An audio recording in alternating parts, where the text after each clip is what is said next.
सहज कंसोद सम्मानयन् वेदौ सूदया गदपरितले योमोदया तद्गिरा अस्यासामधिदुष्टमष्टमसुतो मन्देरि कन्देरिता सङ्ग्रासा सगुमन्तु मन्दिरगदा कन्यं कृपाणि मदा कृणानं चतुरेषु दाङ्गलमधिशौरेषि अंसान्दने मोमो जन्मलयात्मजा प्रणगिरा मृतोदया गोविरान् आर्यं त्वत्सहजं ददाप्यमपि स्नेहेन नामामि वंशादनुषा विभूति उद्यत्किरीटनराङ्गनहारमासा चन्द्रायि वायि जगदा परिवासितेन नेकासितेन परिवेशितसूरिगे पट्टस्थली सुखनिलीन विलासि लक्ष्मी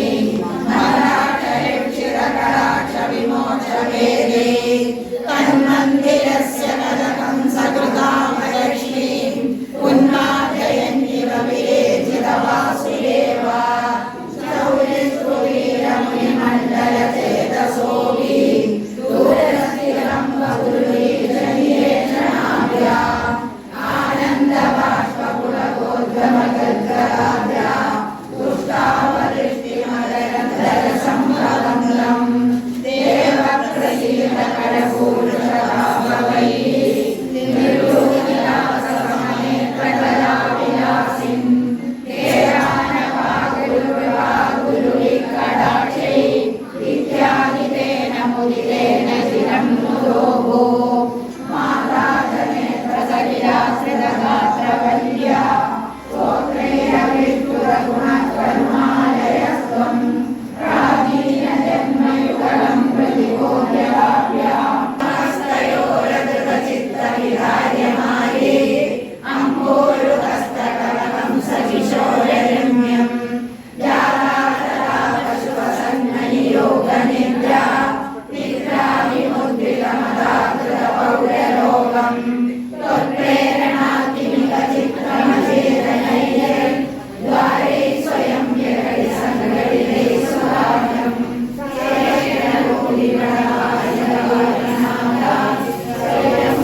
गोविंद एव परिवारयः सुदम्ना इत्यादि मादर पितृप्रभुने सदानि सम्प्राप्तिदस्तवदनाय विभोतुमेव वादात्मकं ललितमेव मयि प्रभुनन्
പേടിയുള്ളിലുണ്ടായിരുന്നു.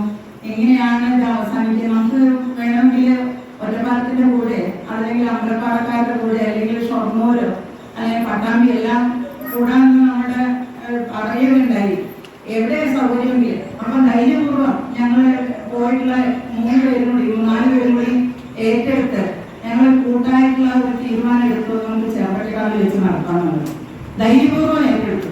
ആ സമയത്ത് തന്നെ ഞങ്ങൾ ക്ഷേത്ര മാനേജറെ വിളിച്ച് ചോദിക്കണ്ടായി ഇവിടെ വെച്ച് നടത്തിക്കൂടെന്ന് ചോദിച്ചപ്പോൾ അവര് സമ്മതിച്ചാണ് പ്രത്യേക പരിപാടി ഒന്നുമില്ലെങ്കിലും നിങ്ങൾ നടത്തിക്കോളൂ എന്നുള്ളത് അവർ ധൈര്യപൂർവ്വം നമുക്ക് സമ്മതം പറഞ്ഞതിന്റെ അടിസ്ഥാനത്തിലാണ് ഇന്നിവിടെ വെച്ചിട്ട് നമുക്ക് ഈ പരിപാടി നടത്താൻ സാധിച്ചത്. അപ്പൊ എല്ലാവരും മുതൽക്ക് 28 വരെയൊക്കെ കൊല്ലങ്കോട് വെച്ച് നടക്കുന്ന മഹോത്സവം, നാരായണീയ മഹോത്സവം ഒരു ഉത്സവമാക്കി തീർക്കണം, അങ്ങനെ ആഘോഷമാക്കി തീർക്കണം എന്നുള്ളതാണ് എന്റെയൊക്കെ ഉള്ളിലുള്ള ആഗ്രഹം. അതിനെല്ലാവരും കൂടി പ്രയത്നിച്ചാൽ നമുക്കത് ഉത്സവം തന്നെ ആയിട്ട് മാറും, ആഘോഷമായിട്ട് മാറും. അതെന്നും നമ്മുടെ മനസ്സിൽ തങ്ങി നിൽക്കുന്ന ഒരു ആഘോഷമാക്കി തീർക്കണമെന്ന് ഞാൻ ഈ അവസരത്തിന് നിങ്ങളോട് എല്ലാവരോടും കൂടി അഭ്യർത്ഥിക്കുകയാണ്. കൂടുതലായിട്ട് അറിയില്ലെങ്കിലും ഇതുപോലെ ഒരു 10 വർഷത്തിലധികമായിട്ട് അത് സംഘടിപ്പിക്കുന്നതിന് ഞാൻ മുൻകൈ എടുത്തിട്ടുണ്ട്. ഇത് ക്ഷേത്രത്തിൽ ഇപ്പോൾ നടന്നു വരുന്നുണ്ട്, അതിലുള്ളവരോട് ഇരിക്കുന്നുണ്ട്. അപ്പോൾ അങ്ങനെ നടത്തുമ്പോൾ ഞാൻ പറഞ്ഞു, ഈ നാരായണീയം നടത്തുന്ന ഏറ്റവും കൂടുതൽ സ്ത്രീജനങ്ങളായിരിക്കും. ആ സ്ത്രീജനങ്ങൾ നടത്തുന്ന ഈ നാരായണീയം നടത്തിക്കൊണ്ടിരിക്കുമ്പോൾ അധികവും അത് വായിക്കുന്നവരെ ഉണ്ടായിരിക്കുള്ളൂ, കേൾക്കാൻ ആരും ഉണ്ടായിരിക്കില്ല. അവിടെ എന്തോ നടക്കണമെന്ന് എത്തി നോക്കി പോകുന്ന ആളുകളാണ് ഭക്തജനങ്ങൾ. അതേസമയം സപ്താഹങ്ങൾ, പ്രഭാഷണങ്ങൾ ഒക്കെ ആണെങ്കിൽ കുറച്ചേകൂടി ആളുകൾ ഉണ്ടായിരിക്കും. നാരായണീയത്തിൽ അതുപോലും ഉണ്ടാവില്ല. ഇവിടെ അയ്യപ്പൻകാവ് വന്നവരുണ്ട്, ഞാൻ അയ്യപ്പൻകാവിലാണ്. അവിടെ നടക്കുമ്പോഴും ഒരേ അവരെന്താണ് അവർ വായിക്കുന്നത്, അവരെ എത്രത്തോളം ബുദ്ധിമുട്ടി രാവിലെ വരുന്നു, അത് കഴിയുന്നത് വരെ അവസാനിപ്പിക്കുന്നത് വരെ അവരുടെ കാര്യങ്ങൾ നോക്കാനോ കാര്യങ്ങളോ അത് നടത്തിക്കൂടാനേ ഉള്ളൂ. ആ വായിക്കുന്നവരെന്നെയാണ് ഈ കാര്യങ്ങളൊക്കെ ചെയ്യുന്നത്. എന്നാൽ ചില ക്ഷേത്രങ്ങളിൽ നമ്മൾ അവർക്ക് വേണ്ടി ആ ഒരു ദിവസം ഒരു പ്രത്യേക ദിവസമായി കണ്ടുകൊണ്ട് നാരായണീയം നടക്കുന്ന ദിവസങ്ങൾ അവർക്ക് വേണ്ട സൗകര്യങ്ങൾ അവിടുത്തെ ജീവനക്കാരന്, പ്രത്യേകിച്ച് അവിടുത്തെ സ്ത്രീ ജീവനക്കാരന് അവർക്ക് വേണ്ട കാര്യങ്ങളൊക്കെ ഒരുക്കി കൊടുക്കുന്നുണ്ട്. ചില ക്ഷേത്രങ്ങളുണ്ട്. അപ്പോൾ ഇന്ന് ഇത്രയും ഒരു വലിയൊരു കൂട്ടായ്മയോടെ സംഘടിപ്പിക്കാൻ കഴിഞ്ഞത് അതിൻ്റെ ഭാരവാഹികളൊക്കെ പറഞ്ഞില്ല, അതിൽ നമുക്ക് സാക്ഷിയാവാൻ കഴിഞ്ഞത് വലിയ സന്തോഷമുണ്ട്. ഇതുപോലുള്ള കൂട്ടായ്മകളാണ് ഇനി വേണ്ടത്. അപ്പോൾ അതിനെക്കുറിച്ചൊന്നും കൂടുതൽ പറയുന്നില്ല. ഇനി ഇതുപോലുള്ള സത്സംഗങ്ങൾക്കൊക്കെ നമ്മളതിനെ മുൻകൈ എടുക്കാനാണ് ഉദ്ദേശിക്കുന്നത്. എത്രത്തോളം വിജയിക്കുന്ന അറിയില്ല. ആയതുകൊണ്ട് കൂടുതൽ അതിനെക്കുറിച്ചൊന്നും പറയുന്നില്ല. എന്നെ ഈ പരിപാടി ഇങ്ങനെ നടത്താനൊരു അവസരം എനിക്കൊരു സാക്ഷിയാവാൻ കഴിയുന്നതിൽ വലിയ സന്തോഷമുണ്ട്.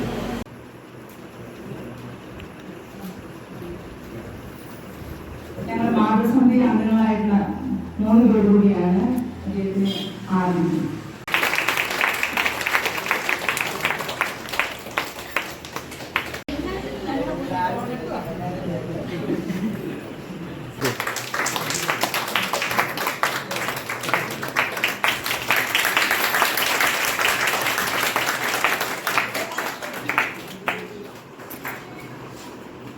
അതിന് മുഖ്യമായ സ്ഥാനം നമ്മൾ കൊടുക്കുന്നത് നമ്മുടെ നാരായണീയ പാരായണക്കാർക്കാണ്. ഏതാണ്ട് നമ്മുടെ ജില്ലയിലെ 5000 പേരടങ്ങുന്ന പാരായണക്കാര് പല ദിവസങ്ങളിലായി 8 ദിവസം നമുക്ക് ഈ പാരായണ സമയത്ത് 8 ദിവസം ഈ 8 ദിവസങ്ങളിലായിട്ട് ഓരോ മണിക്കൂറുകളായി അതിനെ തിരിച്ചുകൊണ്ട് ഒരു ദിവസം ഒരു സമ്പൂർണ്ണ നാരായണീയ ജീവിത തരത്തിൽ രാവിലെ 8 മണി മുതൽ പാരായണം ആരംഭിച്ച് വൈകുന്നേരം അവസാനിക്കുന്ന തരത്തിലാണ് പരിപാടി ചിട്ടപ്പെടുത്തിയിട്ടുള്ളത്. അപ്പൊ നമ്മുടെ ഈ പരിപാടിയുടെ ഒരു ഏറ്റവും പ്രധാനപ്പെട്ട ഒരു കാര്യം പ്രത്യേകത എന്ന് പറയുന്നത് നാരായണീയ പാരായണം ചെയ്യാൻ അറിയാവുന്ന ഈ ജില്ലയിലെ എല്ലാവർക്കും സ്റ്റേജിന്റെ അകത്ത് കയറി പാരായണം ചെയ്യാനുള്ള ഒരു സാഹചര്യം ഉണ്ടാവും എന്നുള്ളതാണ് അതിനുള്ള ഒന്നാമത്തെ കാര്യം. അപ്പൊ അതുകൊണ്ട് ഒരേ സമയത്ത് 200 പേർക്ക് ഇരുന്ന് പാരായണം ചെയ്യാനുള്ള വേദിയാണ് നമ്മൾ ഒരുക്കിയിട്ടുള്ളത്. ഉച്ചയ്ക്ക് 10 മണിക്കും അതുപോലെ തന്നെ ഉച്ചയ്ക്ക് ശേഷം 3 മണിക്കും ഓരോ പ്രഭാഷണങ്ങൾ ഉണ്ടാവും. നമ്മൾ സാധാരണ ഇപ്പോൾ നേരത്തെ മാനേജർ പറഞ്ഞ പോലെ പാരായണം ചെയ്ത് പോകുന്ന ഒരു സ്ഥിതിയിൽ നിന്ന് മാറി എന്താണ് നാരായണീയം എന്ന് കൂടുതൽ ആഴത്തിലേക്ക് പഠിക്കാൻ, അല്ലെങ്കിൽ നാരായണീയം ഈ കാലഘട്ടത്തിൽ ഏത് തരത്തിലാണ് അതിൽ പറഞ്ഞു വെച്ചിട്ടുള്ളത് എന്ന് പുതിയ തലമുറയ്ക്ക് പകർന്നു കൊടുക്കാൻ വേണ്ടി ഉള്ള കേരളത്തിലെ വ്യത്യസ്തങ്ങളായ പ്രഗത്ഭരായ ആളുകളെ കൊണ്ട് ഉള്ള പ്രഭാഷണം ഈ മഹോത്സവത്തിൽ ചിട്ടപ്പെടുത്തിയിട്ടുണ്ട്. അതേപോലെ തന്നെ ഈ പരിപാടിയുടെ രണ്ടാമത്തെ പ്രത്യേകത എന്ന് പറയുന്നത് നാരായണീയ പാരായണം എന്നുള്ളത് ഒന്നാമത്തെ പ്രത്യേകത നമ്മളെല്ലാവരും കൂടിയാണ് അത് നിർവഹിക്കുന്നത് എന്നുള്ളതും. ഒപ്പം ഈ പരിപാടിയുടെ ഒരു ശക്തിയും ഭക്തിയും വർദ്ധിപ്പിക്കാൻ നമ്മൾ സെപ്റ്റംബർ മാസം 22-ന് ആരംഭിക്കുന്ന പരിപാടിക്ക് 41 ദിവസം മുമ്പ് രണ്ടാമത്തെ കാര്യം. അപ്പൊ നമ്മളെല്ലാവരും പാരായണത്തിന് വരുന്നവരും അവിടെ പങ്കെടുക്കുന്ന ഭക്തജനങ്ങളും സജ്ജനങ്ങളും എല്ലാവരും നാരായണ മന്ത്രം ജപിച്ച് ഓരോ ദിവസം നാരായണ മന്ത്രം ജപിച്ചുകൊണ്ട് സാധകരായി വരുന്നു. അപ്പൊ എങ്ങനെയാണ് അതിന്റെ കാര്യം എന്നുള്ളത് കൂടി നമ്മൾ മനസ്സിലാക്കണം.